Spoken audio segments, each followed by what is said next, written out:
ಎಲ್ಲರಿಗೂ ನಮಸ್ಕಾರ. ವೈಷ್ಣವ ತಿಲಕ ಮತ್ತು ರಾಯರ ಭಕ್ತಿ ಸಂಪ್ರದಾಯದ ವಿವರಣೆ. ಹಿಂದೂ ಧರ್ಮದಲ್ಲಿ ಅನೇಕ ರೀತಿಯ ತಿಲಕಗಳ ಬಗ್ಗೆ ಹೇಳಲಾಗಿದೆಯಾದರೂ ವೈಷ್ಣವ ತಿಲಕ ತುಂಬಾ ವಿಶೇಷವಾದ ತಿಲಕವಾಗಿದೆ. ವೈಷ್ಣವ ತಿಲಕ ಎಂದರೇನು ಗೊತ್ತಾ? ಹಣೆಯ ಮೇಲೆ ವೈಷ್ಣವ ತಿಲಕವನ್ನು ಹಚ್ಚಿಕೊಳ್ಳುವುದರ ಪ್ರಯೋಜನವೇನು ಹಾಗೂ ಈ ತಿಲಕವನ್ನು ಹಣೆಯ ಮೇಲೆ ಇಟ್ಟುಕೊಳ್ಳುವುದು ಹೇಗೆ ಎಂಬುದನ್ನು ನೀವಿಲ್ಲಿ ತಿಳಿಯಬಹುದು. ವೈಷ್ಣವ ತಿಲಕವನ್ನೇಕೆ ಹಚ್ಚಿಕೊಳ್ಳಬೇಕು? ಹಣೆಯ ಮೇಲೆ ವೈಷ್ಣವ ತಿಲಕ ಇಟ್ಟುಕೊಳ್ಳುವುದರ ಪ್ರಯೋಜನ, ವೈಷ್ಣವ ತಿಲಕ ಎಂದರೇನು, ವೈಷ್ಣವ ತಿಲಕ ಹಚ್ಚಿಕೊಳ್ಳುವ ವಿಧಾನ. ಹಿಂದೂ ಧರ್ಮದಲ್ಲಿ ದೇವರ ಆರಾಧನೆಯನ್ನು ಮಾಡುವಂತಹ ಸಂದರ್ಭದಲ್ಲಿ, ಧಾರ್ಮಿಕ ಕಾರ್ಯಗಳಲ್ಲಿ ಭಾಗವಹಿಸುವಂತಹ ಸಂದರ್ಭದಲ್ಲಿ ಹಣೆಗೆ ತಿಲಕವನ್ನು ಹಚ್ಚಿಕೊಳ್ಳುವ ಸಂಪ್ರದಾಯವಿದೆ. ಹಣೆಗೆ ತಿಲಕವನ್ನು ಹಚ್ಚದೆ ಯಾವುದೇ ಶುಭ ಕಾರ್ಯ, ಪೂಜೆ, ಆಚರಣೆ ಅಥವಾ ಯಾಗವನ್ನು ಮಾಡುವುದು ಅಶುಭವೆಂದು ಪರಿಗಣಿಸಲಾಗುತ್ತದೆ. ತಿಲಕವನ್ನು ಹಚ್ಚುವುದರಿಂದ ಮನಸ್ಸನ್ನು ಧಾರ್ಮಿಕ ಕಾರ್ಯದ ಮೇಲೆ ಕೇಂದ್ರೀಕರಿಸಲು ಸಹಾಯ ಮಾಡುತ್ತದೆ ಮತ್ತು ಏಕಾಗ್ರತೆಯನ್ನು ಹೆಚ್ಚಿಸುತ್ತದೆ ಎನ್ನುವ ನಂಬಿಕೆ ಇದೆ.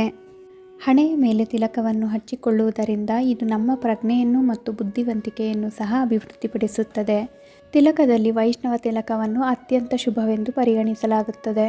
ಹೆಚ್ಚಾಗಿ ವಿಷ್ಣುವಿನ ಭಕ್ತರು ಅಥವಾ ವೈಷ್ಣವ ಪಂಥಕ್ಕೆ ಸೇರಿದ ಜನರು ಈ ವೈಷ್ಣವ ತಿಲಕವನ್ನು ಇಟ್ಟುಕೊಳ್ಳುತ್ತಾರೆ.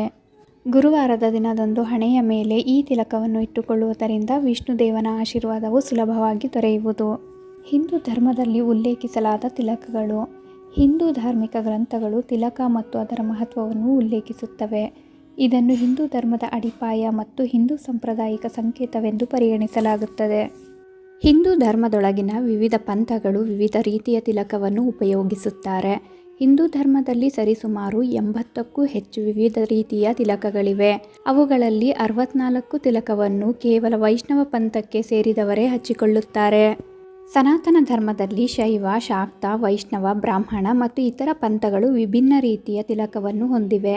ಹಿಂದೂ ಧರ್ಮದಲ್ಲಿ ಎಲ್ಲ ಸಂತರು, ಪಂಗಡಗಳು ತಾವು ಯಾವ ಪಂಥಕ್ಕೆ ಸೇರುತ್ತೇವೆ ಆಯಾ ಪಂಥದ ತಿಲಕವನ್ನು ಇಟ್ಟುಕೊಳ್ಳುತ್ತಾರೆ. ವೈಷ್ಣವ ತಿಲಕ ಎಂದರೇನು?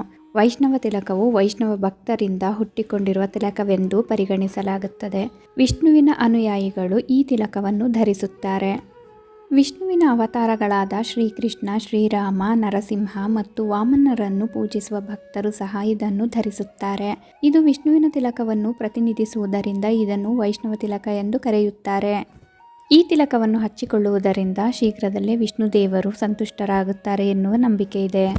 ವೈಷ್ಣವ ತಿಲಕವನ್ನು ಹಚ್ಚಿಕೊಳ್ಳುವುದು ಹೇಗೆ? ವೈಷ್ಣವ ತಿಲಕವನ್ನು ಹಣೆಯ ಮೇಲೆ ತಲೆಕೆಳಕಾದ ತ್ರಿಕೋನದ ರೂಪದಲ್ಲಿ ಹಚ್ಚಿಕೊಳ್ಳಲಾಗುತ್ತದೆ.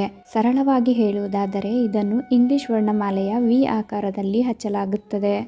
ಇದನ್ನು ಮೂಗಿನ ಮಧ್ಯದಿಂದ ಹಣೆಯವರೆಗೆ ಹಚ್ಚಲಾಗುತ್ತದೆ. ಈ ತಿಲಕವನ್ನು ಗೋಪಿಚಂದನ ಅಥವಾ ಶ್ರೀಗಂಧದ ಪೇಸ್ಟ್ನಿಂದ ಹಚ್ಚಲಾಗುತ್ತದೆ. ವೈಷ್ಣವ ತಿಲಕವನ್ನು ಹಚ್ಚಿಕೊಳ್ಳುವುದರ ಪ್ರಯೋಜನವೇನು? ವೈಷ್ಣವ ತಿಲಕವನ್ನು ಹಚ್ಚಿಕೊಳ್ಳುವ ವ್ಯಕ್ತಿಯು ವಿಷ್ಣುದೇವನ ವಿಶೇಷ ಆಶೀರ್ವಾದವನ್ನು ಪಡೆದುಕೊಂಡಿರುತ್ತಾರೆ. ಇದರೊಂದಿಗೆ ಅವರ ಮೇಲೆ ವಿಷ್ಣುದೇವರ ವಿವಿಧ ಅವತಾರಗಳ ಆಶೀರ್ವಾದವೂ ಇರುತ್ತದೆ. ಈ ತಿಲಕವನ್ನು ಹಚ್ಚಿಕೊಳ್ಳುವುದರಿಂದ ವ್ಯಕ್ತಿಯಲ್ಲಿ ಆಧ್ಯಾತ್ಮಿಕತೆಯ ಬಗ್ಗೆ ಆಸಕ್ತಿ ವೃದ್ಧಿಯಾಗುವುದು. ಜೀವನದಲ್ಲಿನ ಎಲ್ಲ ರೀತಿಯ ನಕಾರಾತ್ಮಕತೆಯು ಮಾಯವಾಗುವುದು. ಯಾವ ವ್ಯಕ್ತಿ ತನ್ನ ಹಣೆಯ ಮೇಲೆ ತಿಲಕವನ್ನು ಹಚ್ಚಿಕೊಂಡಿರುತ್ತಾನೆಯೋ ಅವರ ಬುದ್ಧಿಶಕ್ತಿ ವೃದ್ಧಿಯಾಗುವುದು ಎನ್ನುವ ನಂಬಿಕೆ ಇದೆ. ವೈಷ್ಣವ ತಿಲಕವನ್ನು ಧರಿಸುವುದರಿಂದ 1000 ಅಶ್ವಮೇಧ ಯಾಗ ಮತ್ತು 10,000 ರಾಜಸೂಯ ಯಾಗಗಳನ್ನು ಮಾಡಿದಷ್ಟು ಫಲಿತಾಂಶ ಸಿಗುತ್ತದೆ ಎಂದು ಶಾಸ್ತ್ರದಲ್ಲಿ ಉಲ್ಲೇಖಿಸಲಾಗಿದೆ. ವೈಷ್ಣವ ತಿಲಕವೆಂದಲ್ಲ, ನೀವು ಯಾವುದೇ ತಿಲಕವನ್ನು ಕೂಡ ನಿಮ್ಮ ಹಣೆಯ ಮೇಲೆ ಇಟ್ಟುಕೊಳ್ಳಬಹುದು.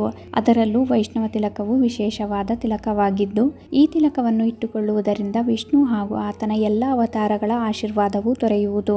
ಇದು ವ್ಯಕ್ತಿಯಲ್ಲಿ ಏಕಾಗ್ರತೆಯನ್ನು, ಜ್ಞಾನವನ್ನು, ಆಧ್ಯಾತ್ಮಿಕ ಮನೋಭಾವವನ್ನು ವೃದ್ಧಿಸುವುದು.